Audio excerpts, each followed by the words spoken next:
Just a moment.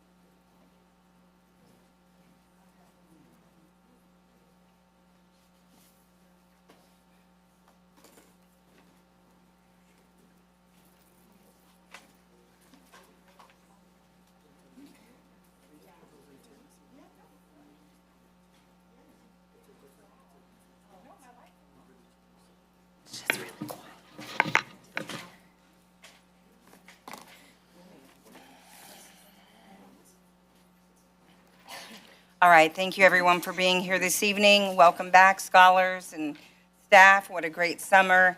And thank you for everyone who is in attendance tonight. We'll go ahead and get started. The board will reconvene in open session at 6:18 p.m. and we will start with the Pledge of Allegiance.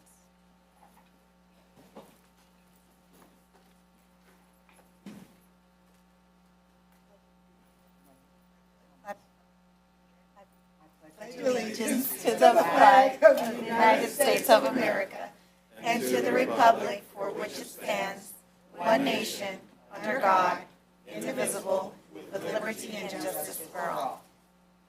Honor the Texas flag.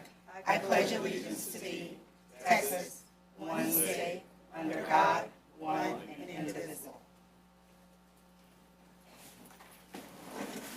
I always want to make sure that everyone is up and ready for the Pledge of Allegiance before I start, so thank you for your patience. Trustees.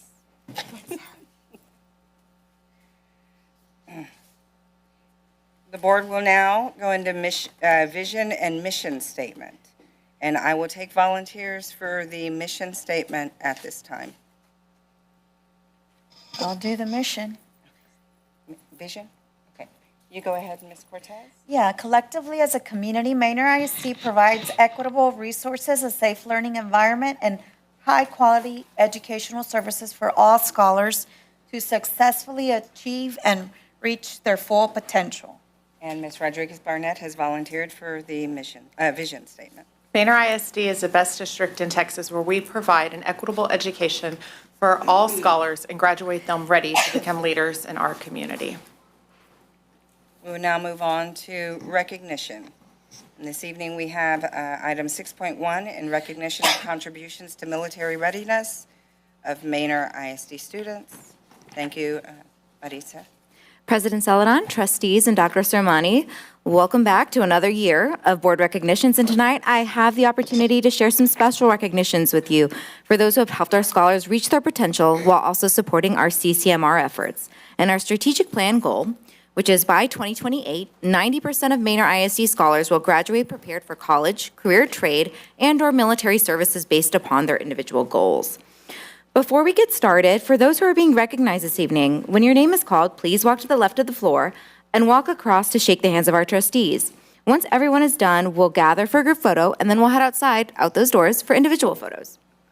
So we'll get started with our first group, and our first group is supporting military readiness, and for those who have gone above and beyond are Mr. Will Williams, Mr. Sam Samaripa Jr., Dr. Larry Wallace Jr., and Mrs. Emily Hill. This is our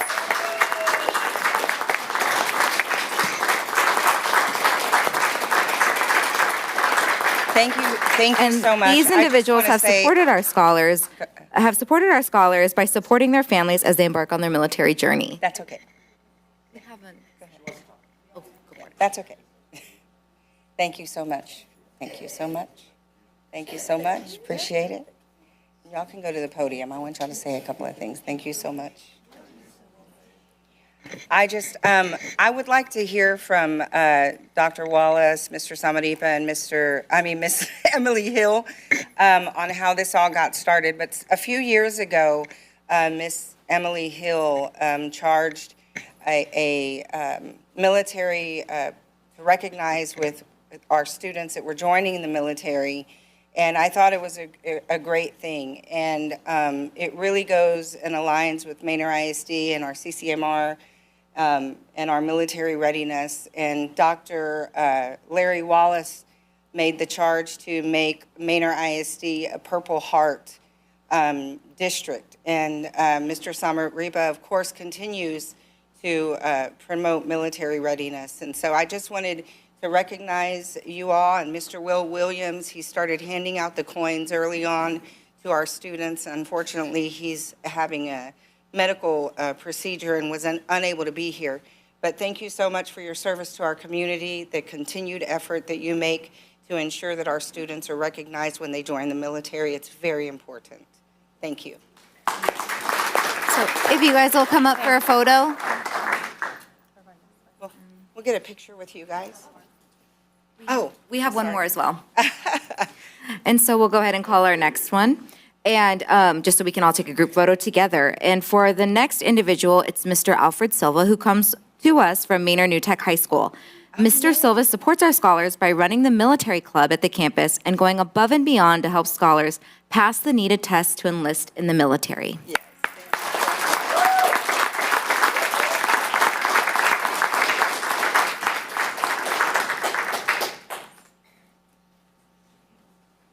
Thank you so much for your dedication to our students. Thank you. Mhm.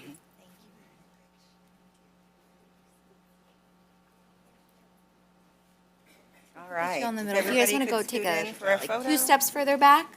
be great. Oh, yeah. Yeah.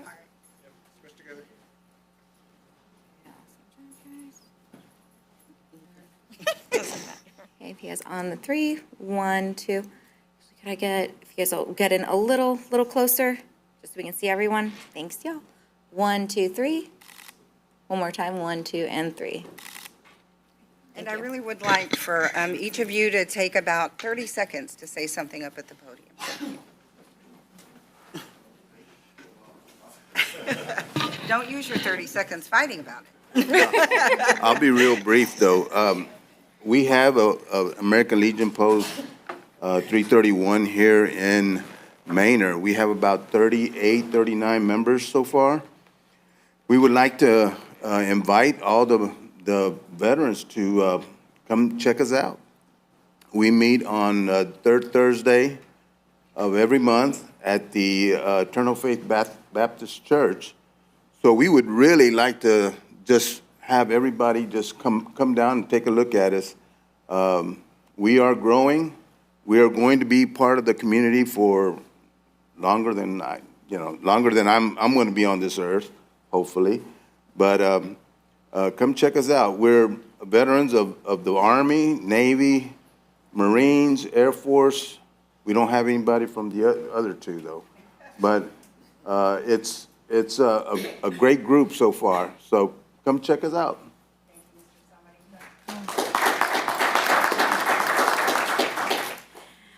First, I'd like to thank all the board members. I really appreciate your support in this. Myself and Larry Wallace, that was, with his direction, when I originally brought up the whole Manor Salutes thing, it was very, very important to us, as not very many small cities do that. So we definitely wanted to be the first to start that, and hopefully, if there are any other new board members that come aboard, along with Dr. Sormani, that we can continue and gain that support every year moving forward. So I want to thank you all for your support in that. Thank you. I would say I appreciate everything that you all have done in supporting military-affiliated families and those that are interested in going to the military. I would say, really, the sentiment of what we have done over the past years, for me, has really been crucial in the sense of you go off, you serve. It's only 1% that serve in the military, like only 1% make it to the professionals. And you come back, and nobody from your hometown really, truly understands what that service was like. And so through these different programs, hopefully another Manor student doesn't end up like me and probably some of our other fellow veterans. When you come back, you're back home, but you don't really feel like you're back home.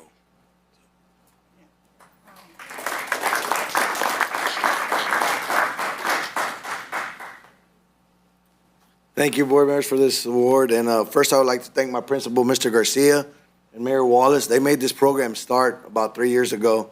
We were only 5 cadets at the time. Today, as we stand, we're 30 strong. We start them young as freshmen, all the way to their seniors. When they're seniors, they graduate. They actually get a rope when they graduate, so they're part of the program for 4 years. We learn how to march. We learn how to salute. We learn how to basic military program. Learn how to present the colors, as most of y'all seen us in graduations. We go to Samsung. We do several occasions for elementaries. We do a lot for the program for the Manor ISD district. We appreciate your support. I just want to say that anytime you're out there, you see my cadets in uniform, make them understand how important this program is. Like Dr. Wallace was saying here, that a lot of ex-veterans like myself, when you feel the need to serve a country and serve people, it's just a simple handshake sometimes. You don't even got to thank us for our service. It's a simple handshake and let us know, hey, we know we recognize, and this means a lot to me. I just want to let you know, thank you so much. Thank you. President Celadon. President Celadon, can I say one thing? Yes, and if we're going to have some comments by each trustee, so we'll I'll start with start. Ms. Rodriguez-Barnett. Yeah, for all of our city personnel and Mr. Guys, Samaripa, Emily. Mr. Wallace, Dr. Dr. Wallace, we're going down the aisle with trustees saying some comments. So we're starting with Ms. Rodriguez-Barnett. Y'all can come back up here. Yeah, as a wife of a military veteran, everything that the city has done, the American Legion, to support our military veterans, I appreciate you. As a mom who has an 18-year-old who just enlisted in the Marines, I want to thank you, Mr. Silva, for all of the direction and guidance that you give to our kiddos. I have 2 more coming up through Manor New Tech Middle, and definitely looking forward to making the connection for you for those littles, but also for encouraging our kiddos throughout the district. So thank all of you for everything that you do for our community. Yes, absolutely.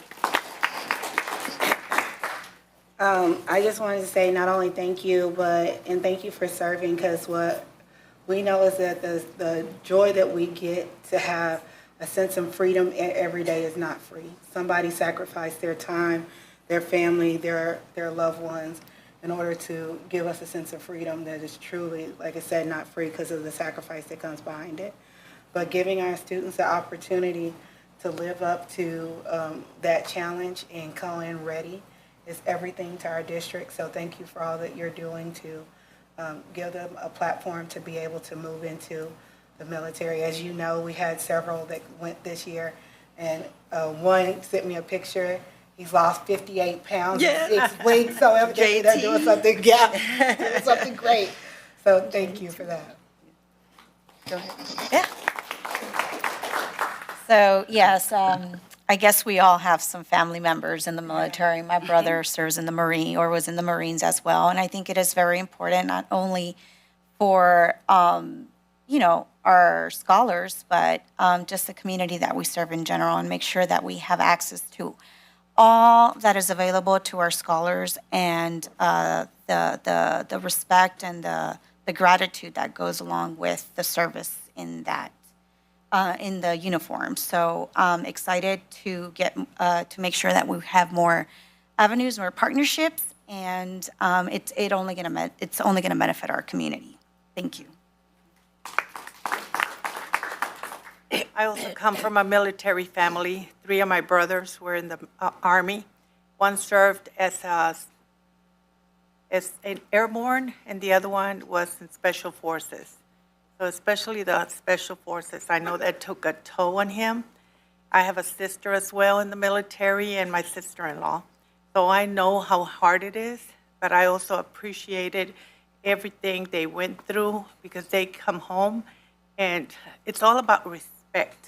And those were some very good things that the military showed them what to do, because especially I had a brother that was, oh my God, He was horrible. But he was the one in Special Forces. But when he came back, he was a total different person. So I know, and I know since I've been on the board, I have been pushing for an ROTC. And it gives me a lot of pride to know that we have those programs here. And I wear a T-shirt with honor all the time that says, land of the free because of the brave. So I want to thank the brave men and women that have served. Thank you so much. Dr. Thomas? I too have family members, father, other cousins who have served in the military, and I just like to say that each of you are appreciated. We value you because of the sacrifice that you make, far greater than we can ever see in knowing what it takes to actually represent and defend this country. And especially during times like now, and it's a challenge all around, thank you. We cannot thank you enough for impressing our young people and instilling in them the inspiration to go forth and continue to defend our country. So you are appreciated. Yes, thank you. Go ahead. Well, just briefly, I think that in our role and a role as a community, the very least we could do is show you our support. And truly, you don't owe us any gratitude. We owe you the gratitude. So thank you. Absolutely. So, Dr. Sim?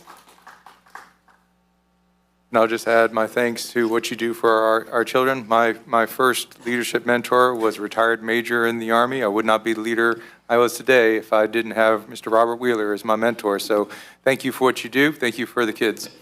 Yep.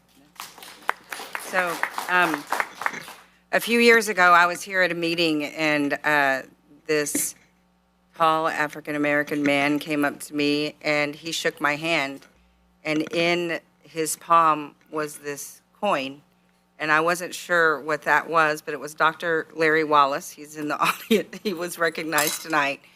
But after that, I've received many, and to receive one of those coins is one of the highest honors that anyone, a civilian, could ever receive, in my opinion, and I value those coins. So when y'all created this organization, what is it called? I'm sorry, Salutes, Manor Salutes. I was, I wanted it to happen. So we've had it at several different places throughout the district and also at the city of Manor. But to see these kids receive these coins and going to the Army, Navy, Air Force, Marines to serve their country has just been a blessing and a treasure. My partner right now is a retired Air Force. She was in the Air Force for 27 years, and she has a Purple Heart. And she gets what you were saying, Dr. Wallace, is that, you come home and there's an emptiness because you're not always recognized. But we appreciate you. And Emily, you have 2 sons that you have allowed to go into the service that you sacrifice, and you worry about those sons every day, but you're still here. You're still serving your community and still able to go on about your everyday life with these 2 amazing sons of yours in the service. Thank you so much. Thank you. All right. We will now move on to public forum. Good evening. We have 1 speaker. For each person present in the boardroom who wishes to address the board, you will have 3 minutes to speak. There are timers on each of the screens and 1 in front of you. Mrs. Cortez, will you please let them know when they have 1 minute remaining and again when their time is up? When necessary for effective meeting management or to accommodate large numbers of individuals wishing to address the board, the presiding officer may make adjustments to public comment procedures, including adjusting the time allotted to each speaker. Because of topic posting requirements of the Open Meetings Act, board members are not permitted to answer any questions posed to the board by the patron, and no action can be taken on any issue presented during this time. Due to this being a regular board meeting, you will be allowed to speak on any topic, whether it is on the agenda or not. If you wish to ask questions of the board, you may submit them in writing, addressed to the superintendent's office, and the board may consider them at a subsequent meeting. If you are an employee or employee's representative, please be advised that the grievance policy deadlines are not waived. If you have documents to pass out to the board, please identify those documents. Finally, please be aware that rules of decorum will be enforced during the public comment period. Please refrain from making comments directed at specific individual employees, scholars, or board members by name to avoid any potential breach of confidentiality. If you have complaints regarding specific individuals, please provide those in writing addressed to the superintendent for his attention. Each participant is legally responsible for the content and consequences of his or her own statements. The speaker this evening is Mr. Anthony Walker, and his topic of discussion is how to prevent juvenile lockup.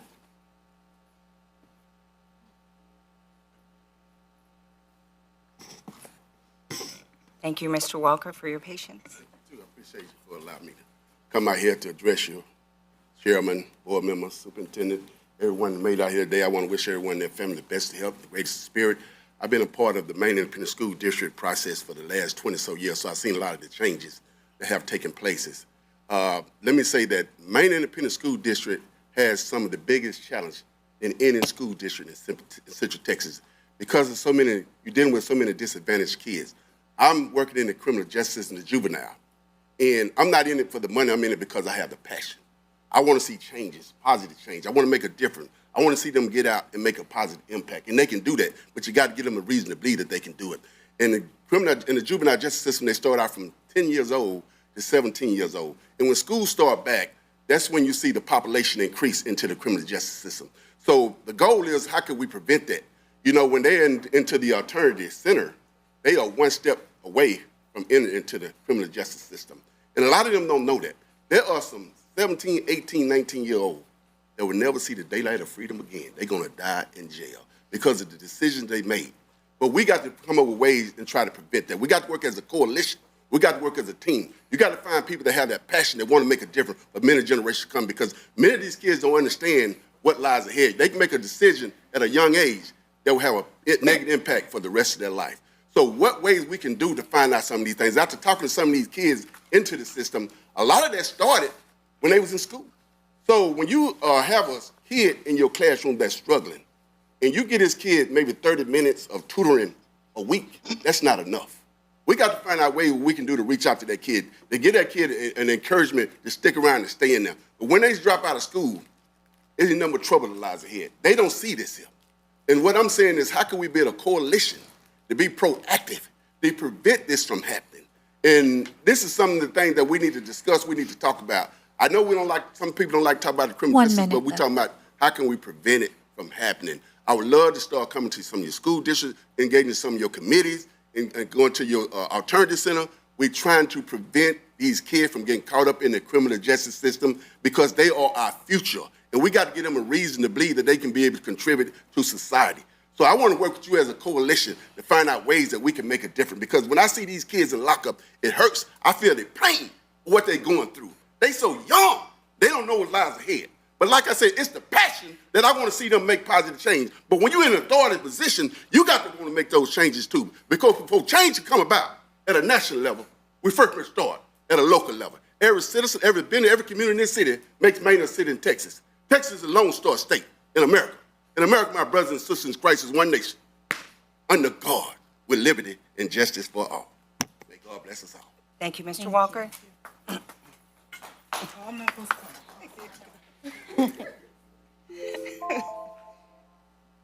You want to clap after that. We will now move on to superintendent update. Constraint progress measures, board monitoring report, board local orientation procedures and policy. Go ahead.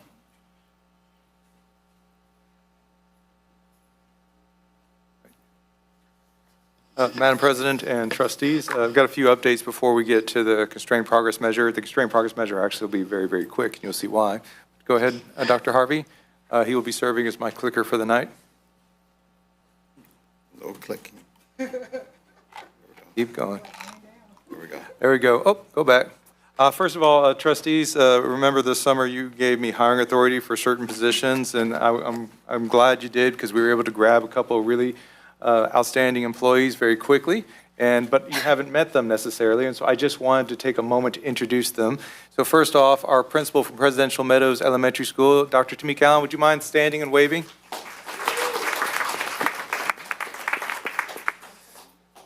And, yes. Oh, okay. Dr. Allen, would you mind coming up and just saying hi to the board trustees? I did not prep her for this, so, all right. That's normal. You're getting the full experience tonight. All right. Good evening, board and everyone present. I'm super excited to be the proud principal of Presidential Meadows Elementary School. And so I'm looking forward to moving the needle and having our students rising to new heights. Thank you. Thank you very Welcome much. to Manor Welcome. ISD. And also tonight, we have a wonderful steal from Northeast ISD, Ms. Fernanda Travagaliante. I've been practicing.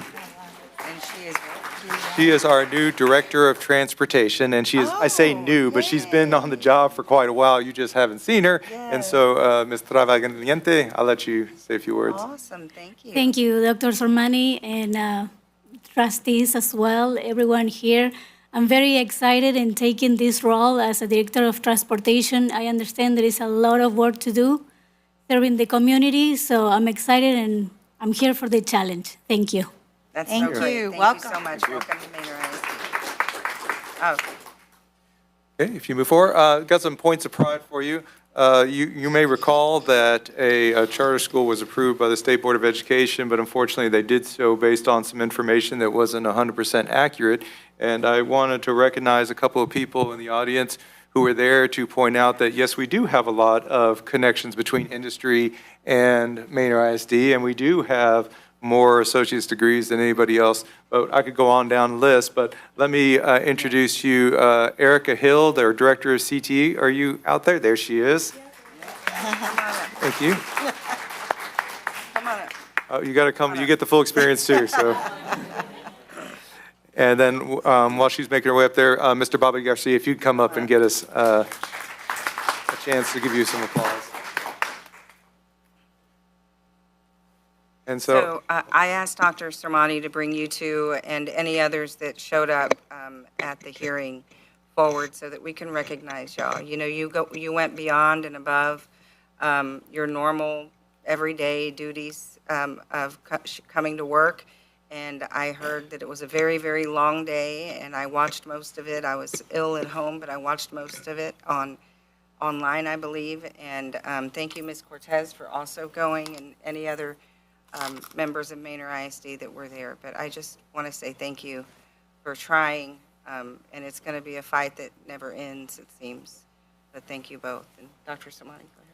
no, just want to thank you for saying what you did, and just know that, you know, we are continuing the fight. We actually have an appeal at the State Board of Education. I'm not hopeful, unfortunately, but we are also planning on trying to get our story out. That's pending, and a little op-ed piece on what the facts are about charter schools and their impact on public education. So, but thank you for starting that. Absolutely, and y'all just represented Manor ISD very well. I'm very proud of both of you. Go ahead. And any other trustees that want. I'm going to try to take 30 seconds for this soapbox moment, but definitely thank you for highlighting the fact that we do have school choice within public education, and we have the best representation of that with early college and our different programs, whether it's from trade programs to our ROT, military readiness. We have choices within, and we have fine arts, and we have so many things that we are doing. So this idea that we don't have school choice within public education, thank you for being advocates of showing that we do, and doing it every day, because you get to be the loving people to make sure all of the buses get from one campuses to the other, and all of the equipment and all of the things that really truly allow us to have school choice. So thank you for all that you do. I wanted to say something. Being there, I felt very proud of hearing both of you guys. You guys knew your stuff. You were drilled. You answered. And it showed that these are just duplicating the efforts that we already have a success track record on. So it was like, yes, those are my people. Just to hear how you knew your data and how you answered the question. And it just still is mind-boggling how they still came to that decision. We did turn 2 more votes the next day, but of course it wasn't enough. So you made us very proud, and I was gleaming with pride. So thank you.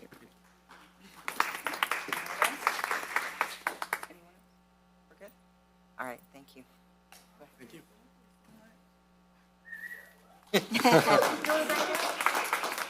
Dr. Harvey, you're getting your workout tonight. Up, down, up, down. I'm counting my steps. Yeah. All right. All right, also, this is our first chance that we've gotten to point out to our community and also to everyone, if you didn't hear the news, the first rating, which is the Financial Integrity Rating System of Texas, which basically says how well districts are handling their finances. We scored an A for the second straight year, so. I know we gave thanks to our finance team. Our interim CFO is here tonight, actually, David Anderson. He's the man on the corner. So obviously, he'll take back the thanks from the board for that accomplishment to the staff. All right, thank you. Yes, please do. Also, just some points of pride, current staff fill rates. I guess I told you wrong earlier. It's 95% fill rate for teachers right now, 92% of all campus positions, and 97% of bus driver fills. These are great numbers. Thank you to the human resource team. We got the 3 people right here for making the paperwork, and all people. Thank you so much, in their hiring.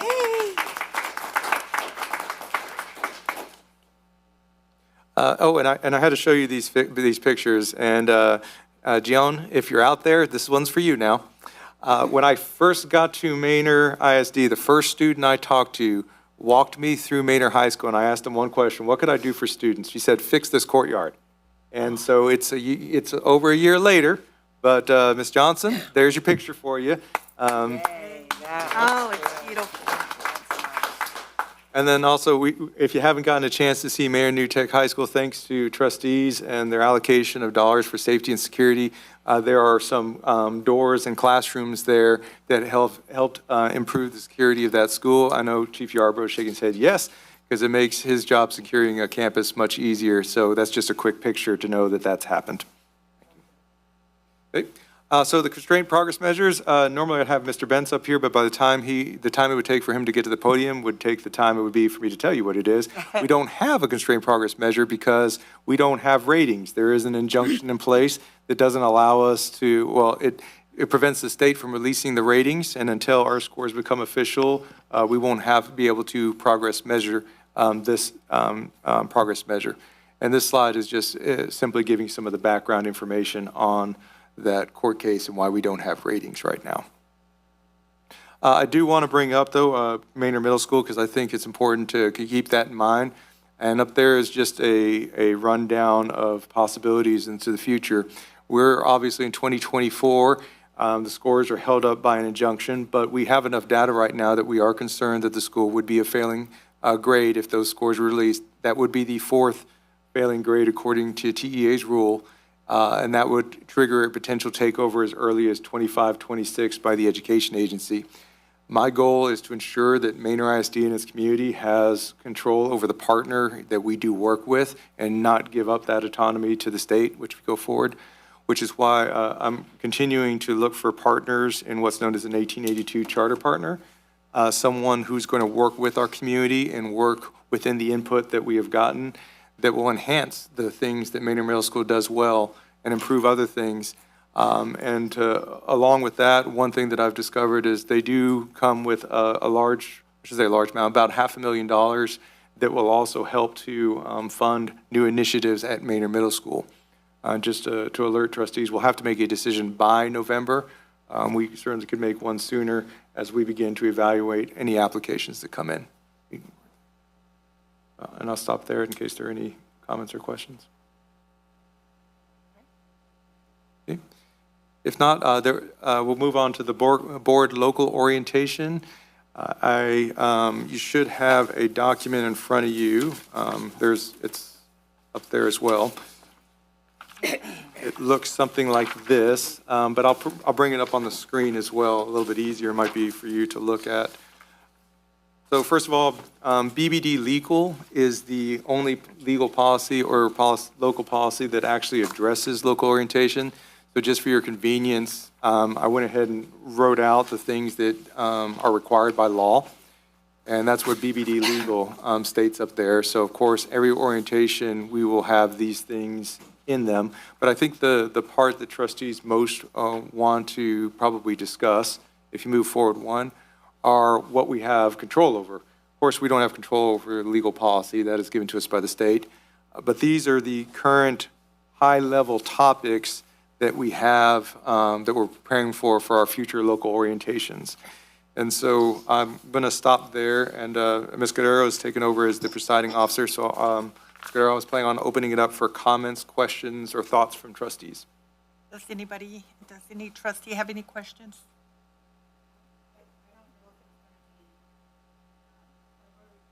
Under one of these things, but definitely how to put something on the agenda for new board members, and then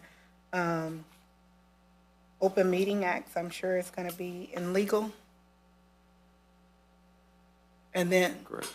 yeah, and then what that obligation is, even if after you got off the board. Yeah. Some people. Anyone else?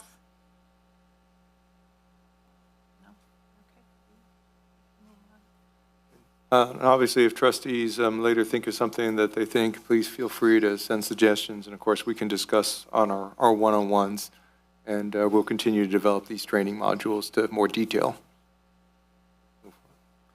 I think we're on to information items. Sorry, guys.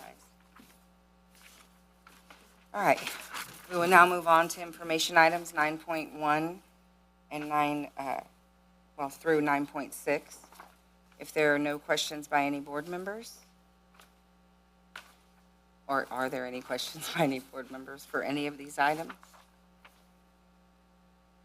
All right, we will now move on to consent agenda items 10.1 through 10.15. If there are no questions or concerns regarding consent agenda items, I will entertain a motion for items 10.1 through 10.15. Madam President, I recommend that the Board of Trustees approve consent items 10.1 through 10.15 as presented. I have a motion by Ms. Guerrero and a second by Dr. Thomas. All of those in favor? Motion passes 7-0. We have now action items 11.1. Go ahead. If I could, before we take action, I would just like to put the proposed tax rate so the public can see that. If you move forward, Okay. Dr. Harvey, you can see the proposed overall tax rate we are proposing goes down, but because the maintenance and operation tax rate goes up beyond the limit set by the state, a vote in the affirmative would trigger a tax rate election.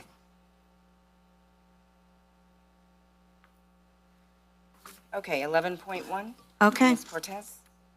I move that the Board of Trustees adopt the resolution as presented, making certain findings under Texas Education Code 11.184 and Texas Tax Code 26.08A concerning setting the maintenance and operation and debt service tax rates of the Manor Independent School District for the year beginning on January 1st, 2024 and ending December 31st, 2024. And I further move that the district's maintenance and operation tax rate on the $100 valuation be adopted and levied for the tax year beginning on January 1st, 2024 and ending on December 31st, 2024 in the amount of .7113 on a $100 valuation payable in lawful currency of the United States for the support of maintenance of the public schools of the Manor Independent School District, and that the district's debt service, interest and sinking fund, tax rate on the $100 valuation be adopted and levied for the tax year beginning on January 1st, 2024, and ending on December 31st, 2024, in the amount of 0.3701 cents on a $100 valuation, payable in lawful currency of the United States for the payment, principal, and interest payments on approved and issued bonded indebtedness of the Manor Independent School District. This tax rate will raise more taxes for maintenance and operations than last year's tax rate. The tax rate will effectively be raised by 4.4% and will raise taxes for maintenance and operations on a $100,000 home by $0. I have a motion by Ms. Cortez for 11.1 as presented. Do I have a second? I have a second by Ms. Ms. Rodriguez Barnett. All of those in favor? Motion passes 7-0.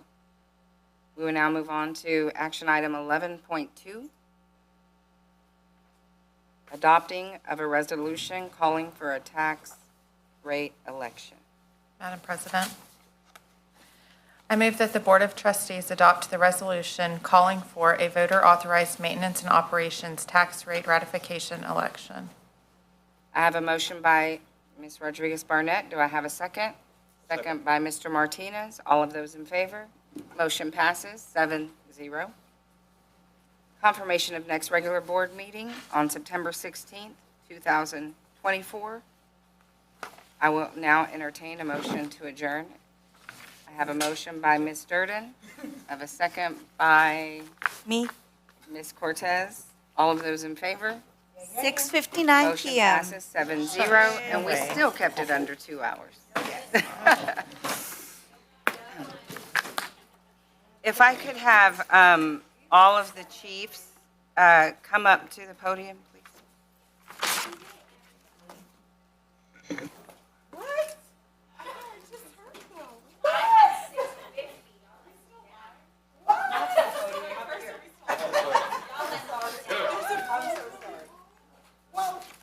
All of the chiefs, if y'all could come up to the front.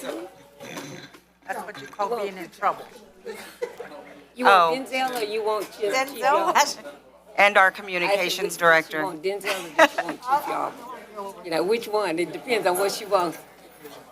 Yeah. That was long. Depends. I didn't